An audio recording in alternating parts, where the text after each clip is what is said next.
చిట్టి పుట్టి బుజ్జి ఫాలోవర్స్ కి ఒక చిట్టి ముచ్చట. అగ్రహారంలో చిట్టి ఇడ్లీ కళ్యాణ రసం. మా ఆయన పేరు పెట్టలేదు, నేను నామకరణం చేయలేదు, దాని పేరు అదే.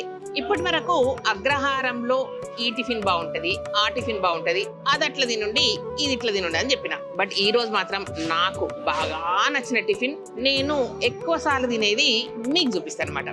అదే చిట్టి ఇడ్లీ కళ్యాణ రసం. ఆర్డర్ ఇస్తే గిన్నె నిండి ఇట్లా రసం పోసి ముద్దుగా 10 చిట్టి ఇడ్లీలు వేసి ఇడ్లీ ఇస్తారు. దాని మీద ముద్దుగా నెయ్యి కూడా వేస్తారు. నెయ్యి వద్దనుకుంటే ముందే చెప్పండి, నన్ను తిట్టకండి. ఇడ్లీలు అనగానే చాలా రకాలు ఉంటాయి.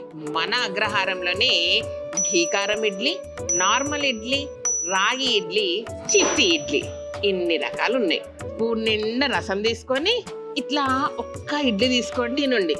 లేదనుకో ఇట్లా కొట్టుకోండి, ముక్కలు చేసుకోండి, పేస్ట్ చేసుకోండి. మొత్తం మీద కళ్యాణ రసంతో ఇడ్లీ తినడం మాత్రం మీరు చేయకండి. ఓవర్గా చెప్పినా నిజంగా అట్లనే చేయండి, మస్తు ఉంటుంది తెలుసా, మజా వస్తుంది. ఇంత రసం ఇచ్చినాక ఈ చట్నీలు ఎందుకని మా వాళ్ళని అడిగిన, మీరు అడుగుతుర్రంట వాళ్ళు ఇస్తుర్రంట. నాకైతే ఇంతవరకే నచ్చుతుంది. ఇక పక్కన మీ ఇష్టం ఏమన్నా అదుకొని తినండి. మొత్తం మీద ఈసారి వచ్చినప్పుడు శ్రీదేవికి నచ్చిన కళ్యాణ రసం చిట్టి ఇడ్లీ టేస్ట్ చేయడం మాత్రం మర్చిపోండి, ఓకేనా? మళ్ళీ చెప్తున్నా, మా ఆయన పేరు కాదు, నేను నామకరణం చేయలేదు, దాని పేరు అంతే.